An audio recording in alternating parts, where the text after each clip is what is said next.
Hello, this is a lecture for the Royal Holloway Geography for School lecture series. And today I'm going to be talking about Arctic geopolitics. And I've described it as great power competition and the contested governance of the High North.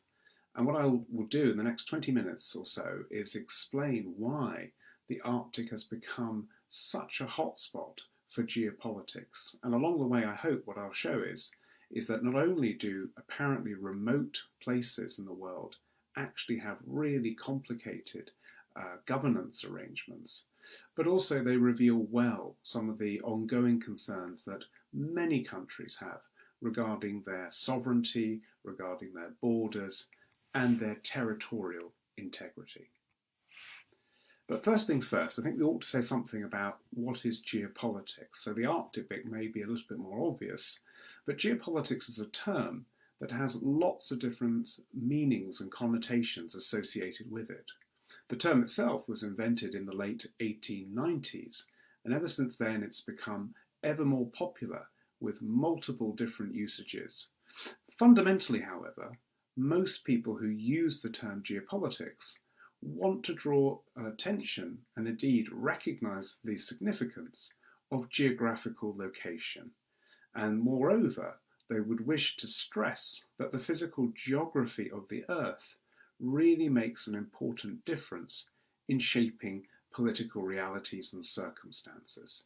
So, for example, if you live on an island, then that sense of being surrounded by water and geographically separate from neighbours really helps to create a distinct political reality that perhaps is really quite different if, say, you're a landlocked, high-altitude country such as Bolivia.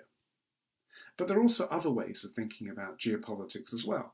We might, for example, want to think about the geopolitics that we have in our heads, the sort of mental maps that we all have that help us differentiate between things that we think are threatening, things that we think are friendly, and things that we think really are exceptionally dangerous and can never be trusted. Now, when we think about the world political map, all of us probably have a sort of sense of the geopolitical world. We might say, for example, the United Kingdom, that we have a special relationship with countries like the United States. But we might also conclude that we have more difficult relationships at the moment, for example, with Russia. But of course, the mental maps that we have of geopolitics often translate into geopolitical action or practices, as I put. And that's really where we focus on where things unfold in particular places or sites. So, for example, somebody could say, such as a prime minister or president, that we think this state or this community is deeply unfriendly to us. But that doesn't necessarily mean that they will act upon those utterances or those mental mappings. But nonetheless, we need to think, I think, of geopolitics as both an imaginative practice, but also something where things actually get done and consequences follow. Another way of thinking about geopolitics, which might help link the imaginative to the action, is the term strategic narratives. And this has been used by a number of authors, and here I give you an example from Alistair Miskman and colleagues, who wrote in 2015 that strategic narratives are a means for political actors to construct a shared meaning of the past, present and future of international politics to shape the behaviour of domestic and international actors.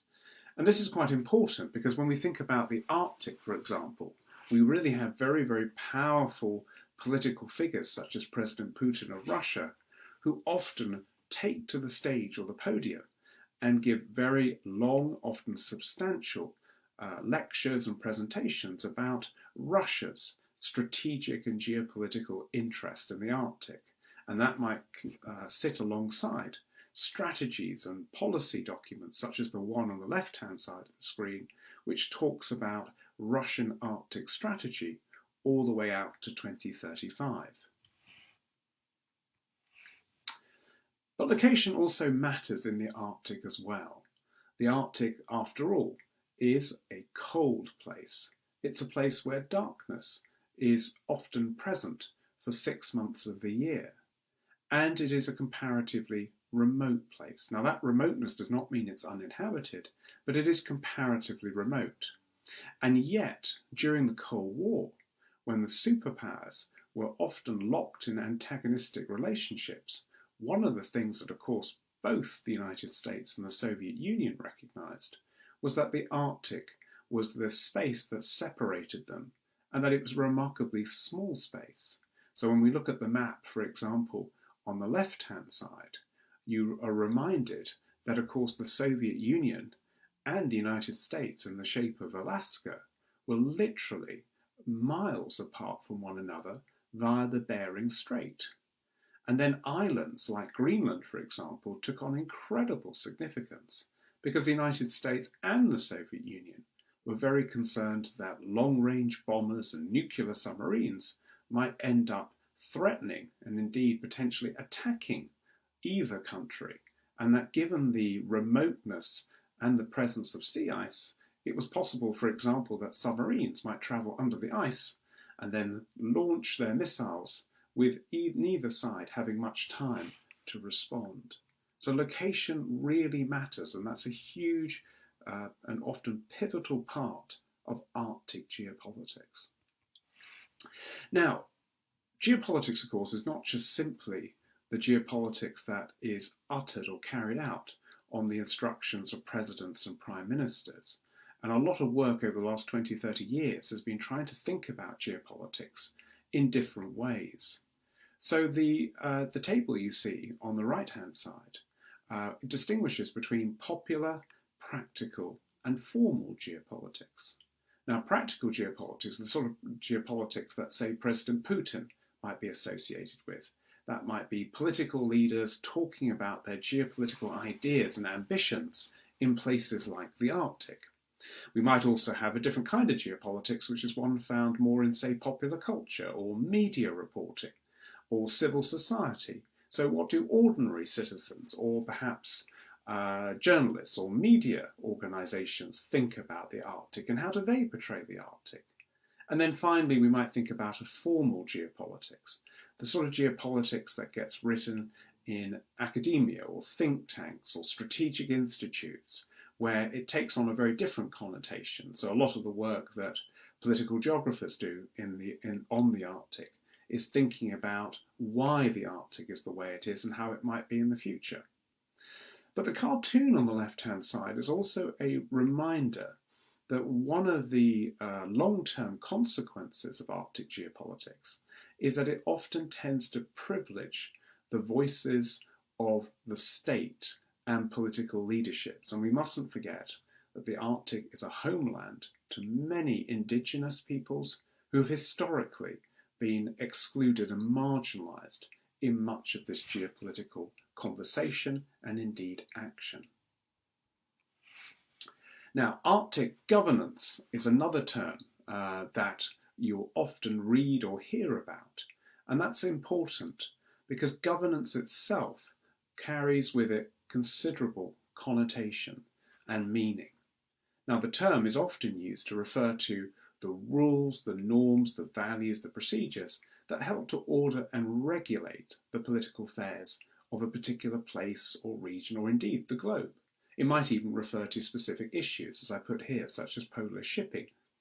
And that matters, of course, because even in everyday life as well, we have a whole series of formal rules, but we also have informal rules or expectations and values that all of us hope and expect will prevail in terms of our interaction with one another. And states are no different. That's why, for example, diplomacy and statecraft are so important in helping to regulate behaviour. Now, Arctic governance tends to be used as a term to refer to not only Arctic states, and I'll explain who and what they are in a second, but as I said earlier, also indigenous peoples and northern communities that are absolutely integral to the region itself. But of course, the other thing that's really changed in the Arctic is we're now increasingly conscious that non-Arctic states and organisations such as the EU, China, Korea, Japan, even the United Kingdom also have their interests and concerns, and they also are playing their part to produce Arctic geopolitics. Now, as I said earlier, there are 8 Arctic states, and those Arctic states really matter because they're really fundamental to the governance of this particular region. And you can see them on the map on the right-hand side. So we have the United States through, of course, the state of Alaska, which it purchased from Russia in 1867. Canada, the second largest Arctic state. Greenland, which of course is part of the Kingdom of Denmark. Iceland, Norway, Sweden, Finland, so 3 or 4 smaller Arctic states, and then of course we get to the largest Arctic state of all, which is Russia. Something like 50% of the terrestrial or land-based area of the Arctic is under Russian sovereignty. So what you see there on the left-hand side is the national flags of all the Arctic states. Plus, you might also have noticed a number of other flags, and those flags are also significant because they refer to indigenous organisations, indigenous peoples' organisations that are part and parcel of something called the Arctic Council, that is an intergovernmental forum that brings all these parties together to help shape the governance of the Arctic. Now, it is also true that despite the fact that the Arctic region is largely conflict-free and has been actually a zone of peace despite all those Cold War tensions, there have also been some dramas associated with Arctic boundaries. And in 2007, a Russian flag was very gently planted at the bottom of the Central Arctic Ocean, and that created a bit of a whirlwind of public and media interest in what was actually going on in this rather remote place. And the object of interest was the Arctic Ocean. And what you see is these rather complicated maps before you, that effectively what they're doing is they're sort of mapping out where the sovereign rights of the particularly 5 Arctic states begin and end. And those Arctic states are Russia, Canada, the United States, Norway, and Denmark. And they matter because they are the ones that have territory that sits adjacent to the Arctic Ocean.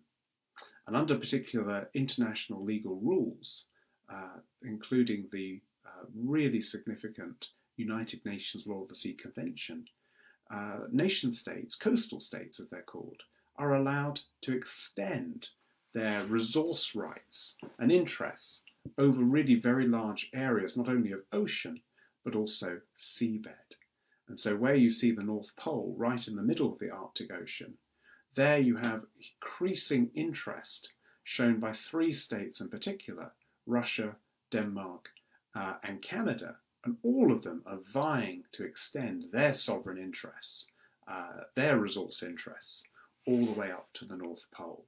It's very much a work in progress. These maps are not yet finalised because the 3 countries are still in negotiation about where those boundaries begin and end. Now, of course, luckily, I think thus far, conflict has not arisen. It's been tense at times. The parties don't always agree on those boundaries, but in large part, the region has been spared conflict because there are good governance arrangements that help to keep all the parties on a fairly even footing. The Arctic Council, an intergovernmental forum created in 1996, is really pivotal to all of this. And what the Council did was bring together the Arctic states, bring together indigenous peoples, but also allow so-called observers to come and be part of the discussion and the negotiation over how the Arctic region should be best governed. So over the years, a number of observers have joined, including China, South Korea, Singapore, India. And what we've had is, in a sense, a circumpolar, almost global forum where all the interested parties can share their concerns and also try to think about how to collaborate in areas like sustainable development, scientific cooperation, and search and rescue. But of course, the Arctic is unquestionably becoming a little bit more geopolitically contentious. And I think there are lots of reasons for that, but fundamentally, I think it's really rooted in a sense that the Arctic is undergoing fundamental change. So 50 odd years ago, it would have been absolutely common to think of the Arctic Ocean in particular as a frozen ocean, where only nuclear-powered icebreakers and submarines would dare to travel. Now that's starting to change because sea ice is really in decline. It's becoming thinner. There's far less multi-year sea ice, which means that more and more ships can travel through the Arctic Ocean in a way that would have been, I think, really very, very difficult to do, even 30 years ago, let alone 50 years ago. And so what we're seeing is that the Arctic is opening up, and there's a lot more interest, both amongst the Arctic states, but I think more crucially through external countries like China, in the resources and the transport potential of the Arctic. And that inevitably creates pressure points and tensions because, of course, countries don't always agree about how fast a region should open up and whether it should be exploited further. And we've got to remember that climate change is really biting hard in the Arctic. So in the Arctic, things are warming up 3 times faster than in other parts of the world. And this is having in itself really, really significant destabilizing impacts. And a couple of years ago, Donald Trump made the headlines, the former US president, when he speculated about whether Greenland would be for sale. Now, of course, this was not found to be very amusing by the government of Denmark, nor was it found terribly funny by the indigenous government in Greenland, in the main city of Nuuk. But on the other hand, it did rather bring into sharper focus the simple fact that Greenland has been an area of considerable interest for a lot of countries, not just Denmark. And much of that interest revolves around resources. So there's been a lot of speculation about whether Greenland might contain oil, gas, whether it's potentially quite an attractive mining centre of operation, whether it's uranium or any other strategic mineral. Now, historically, a lot of Greenland's economy has been based on fish and more latterly tourism. But of course, with the impact of the pandemic, tourism has been affected, and so it's not perhaps altogether surprising that a great deal more interest has been shown in resources.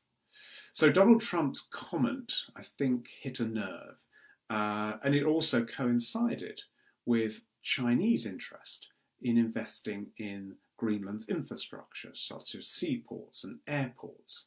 And all of this, of course, makes the government in Denmark a little bit uncomfortable because Greenland, for all its talk of potential independence one day, is still very much part of the Kingdom of Denmark. But it just adds further spice to the idea that the Arctic is becoming more and more a hotspot, as I say, for geopolitical rivalry and ambition. Now, the other big change in the Arctic in the last 5 or 10 years has been the growing relationship between China and Russia. And the two countries have found common cause because Russia is keen to develop its oil and gas resources and promote what it calls the Northern Sea Route as a major shipping route between Asia and Europe. And China, of course, is always interested in acquiring either oil and gas or other strategic minerals that are absolutely crucial to its economy. Russia is keen to generate revenue and export earnings, and so the two have come together fairly straightforwardly and found common cause in the Arctic. And all of this matters, of course, because since 2014, Russia has been subject to sanctions by the European Union and the United States following the annexation of Crimea. So what you find as well in the Arctic is often events elsewhere make themselves felt in shaping Arctic geopolitics. Now, the United States has, of course, been looking to the Arctic over the last couple of years in rather different ways than perhaps it did, say, 10 or 15 years ago, where the strategic focus on the Arctic was not quite as strong. So what we've really seen under the Trump administration and now under the Biden administration is a growing appreciation that the Arctic really does matter. And it matters not just to other NATO member countries such as Norway, Iceland, and the United Kingdom, but it really is fundamental to America's sense of national security. So what we've seen in the last couple of years is a great deal more interest in the United States taking a sort of sharper look at the Arctic and using its considerable military potential to carry out training exercises, naval and air patrols, and to work closely with allies. And all of this means that actually some of the conversation and some of the action that is going on in the Arctic at the moment actually does feel very reminiscent of the Cold War.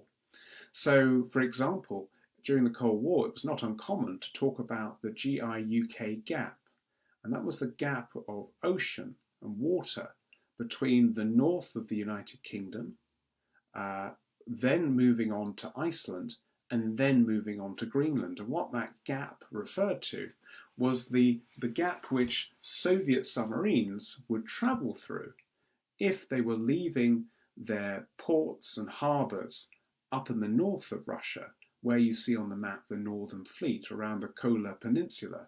They would travel through the gap on their way to North America and the rest of Europe if they were, for example, to carry out any hostile intent, particularly via their nuclear submarines. And so what's happened recently is that we've seen a lot more Russian submarine activity as well as Russian overflights. So we're getting a lot more air patrolling that's having to go on in the North Atlantic region as Russia begins to reassert itself in the Arctic and the northern portion of the Atlantic region. So that means inevitably, of course, with all this activity on both sides, both NATO and Russia, it's now becoming quite common to talk about potential flashpoints in the Arctic, where geopolitical talk and geopolitical imaginaries make contact with actual action. So, for example, there's been speculation that might America and Russia find themselves in an accidental conflict? Maybe, for example, their ships clash. Maybe there's a conflict over fishing rights.